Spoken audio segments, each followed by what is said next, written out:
में आपको मालूम है विधानसभा की 182 सीट है, ये 155 सीटों में लीड है।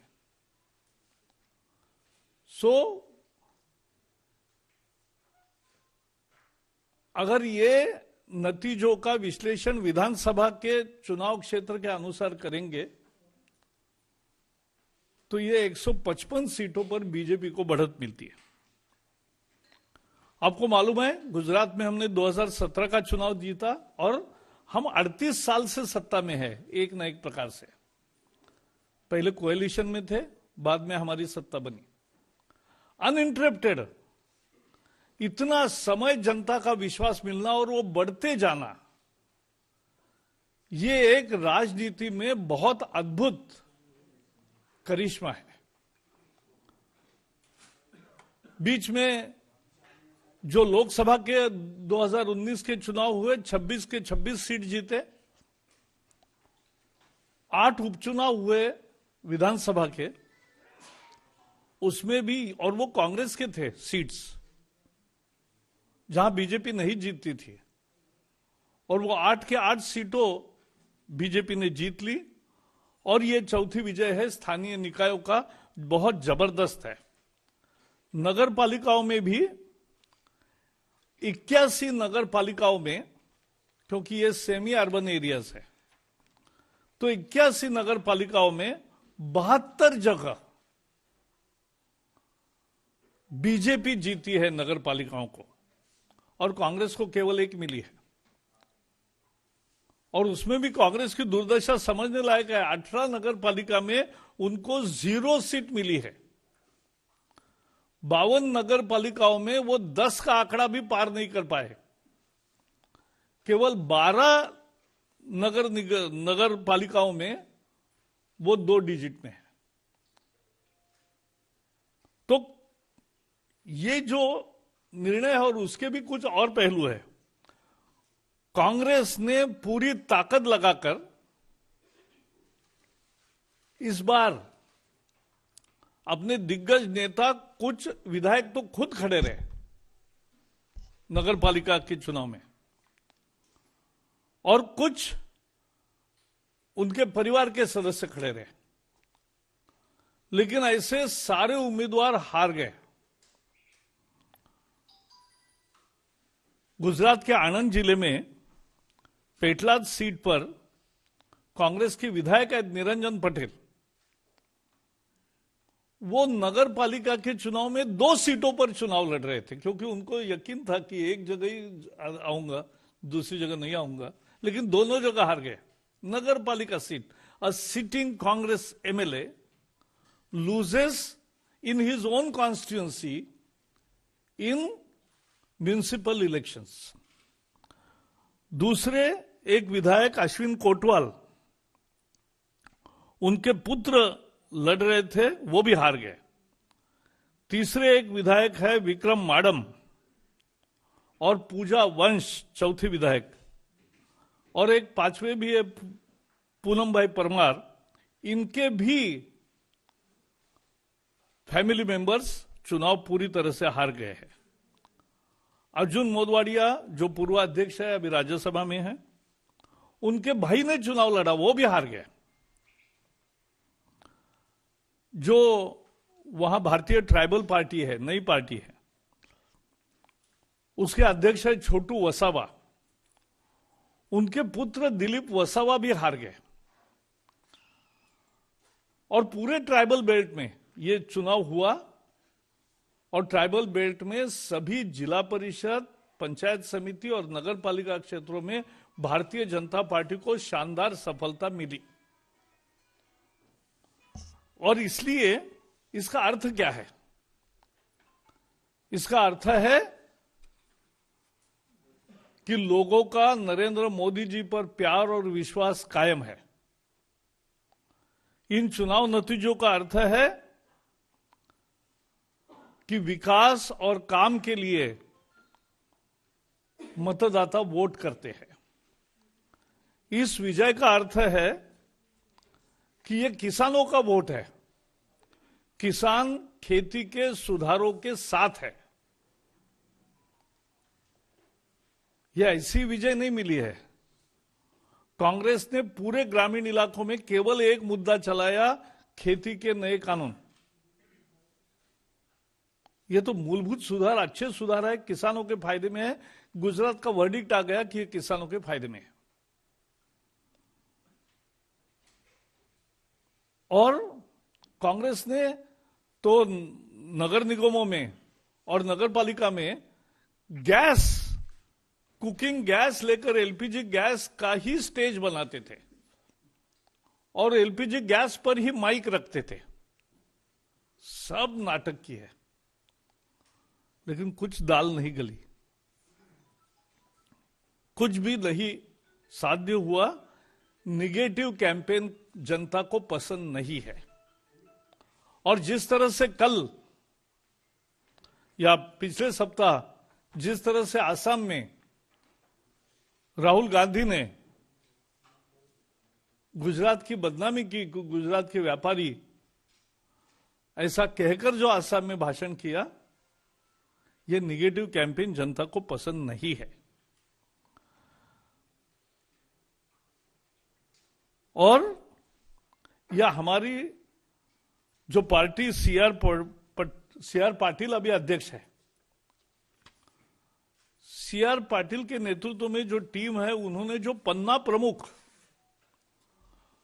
यानी स्थानीय चुनाव में भी इतना पार्टी एक्टिव थी कि गृह मंत्री अमित शाह भी अपने बूथ में,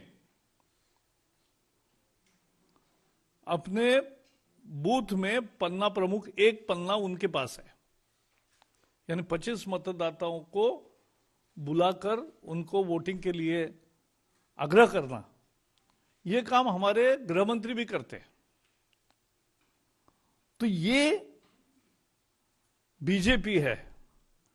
जिस तरह से पन्ना प्रमुख, संगठन का पूरा टीम और विजय रूपाणी जी के नेतृत्व में पूरा मंत्रिमंडल, सारे विधायक जिस तरह से झोंक दिया उन्होंने, उसका नतीजा है कि लोग काम, विकास, कृषि कानून सुधार, इसके पक्ष में लोगों ने वोट दिया है। और यह समझने लायक महत्वपूर्ण मुद्दा है। और यह अकेला वहां मिला नहीं है। जैसे आपको पता है, पिछले साल बिहार का चुनाव में हमने जीता, बाद में उपचुनाव हुए 11 राज्यों में, उत्तर मध्य प्रदेश में 19 जीते 28 में से, गुजरात में 8 के 8 जीते, उत्तर प्रदेश में 7 में से 6 जीते, मणिपुर में 5 में से 4 जीते, कर्नाटक में 2 सीटें जीती और तेलंगाना की एक ही सीट थी, वो भी बीजेपी को मिली, जो पूरे टीआरएस के परिवार में ही है, केसीआर के परिवार में ही वो सीटें होती थी। उसके सिवा लद्दाख ऑटोनोमस काउंसिल में हमें जय मिला। ग्रेटर हैदराबाद म्युनिसिपल कॉर्पोरेशन में हम 5 थे, वहां से 48 बन गए। राजस्थान पंचायत समिति, जिला परिषद, ब्लॉक पंचायत, सभी जगह जबरदस्त विजय मिला। असम के बोडो टेरिटोरियल काउंसिल में विजय मिला। गोवा की जिला परिषद में 48 में 33 सीटों पर विजय मिला। केरल के स्थानीय चुनाव में बीजेपी का वोट शेयर 15 हो गया और अच्छा प्रदर्शन किया। जम्मू कश्मीर में सबसे बड़ी पार्टी 75 सीटें जीतकर बीजेपी हुई। अरुणाचल में एक तरफा विजय मिला है और यह गुजरात में भी एक तरफा है। लोग देश की भलाई चाहते और लोग मोदी जी का विकास का मॉडल और खासकर दूसरे कार्यकाल में जिस तरह से वो समाज में सुधार, देश के कानून व्यवस्था में और बाकी में प्रमुख सुधार ला रहे हैं अर्थव्यवस्था में, इसका परिणाम देश के लिए अच्छा होगा, ये जनता को विश्वास है। और इसीलिए ये चुनाव का स्थानीय चुनाव था, लेकिन इंपॉर्टेंट था और इसलिए इससे एक मैसेज मिलता है देश भर के लिए, किसानों के लिए भी, बाकी लोगों के लिए भी। और इसलिए यह आज मैंने विषय रखा इतना ही मुझे कहना है। इस चुनाव के संबंध में कुछ है तो पहले सवाल पूछो, बाकी सवाल आपके मन में होंगे वो बाद में। नहीं, वो इस चुनाव के संबंध में बात है। नहीं, वो दूसरा चुनाव है ना। पहले गुजरात का कुछ है सवाल तो पूछे। मैं बता रहा हूं। हाँ, नहीं वो तो ऐसा है, दिल्ली के बारे में एक ही कहूंगा, जिसके सीट जिसको थे वो गए, उसमें क्या हुआ है? नहीं वो ठीक है। हाँ,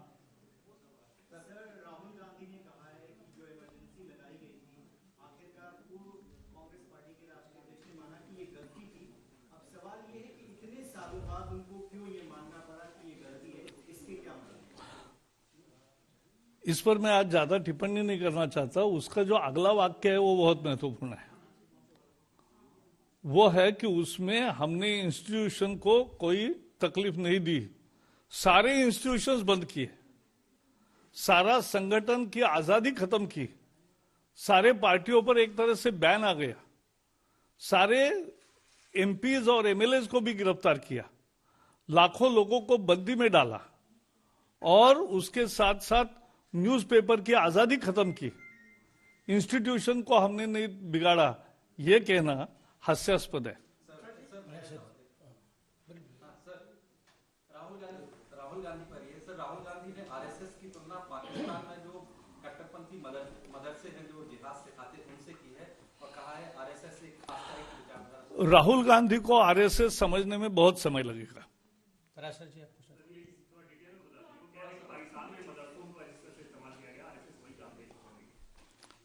आरएसएस देशभक्ति की सबसे बड़ी पाठशाला है दुनिया की,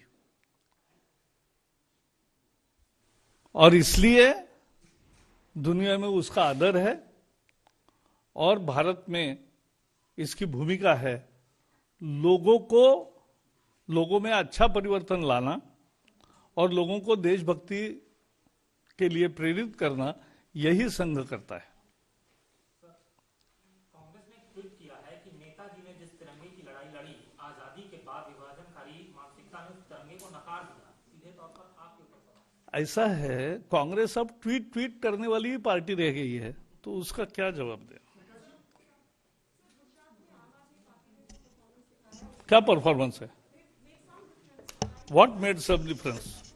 Congress has lost whole ground, उसमें से थोड़े कण किसी को मिले, उसका थोड़ा ही विश्लेषण होता है।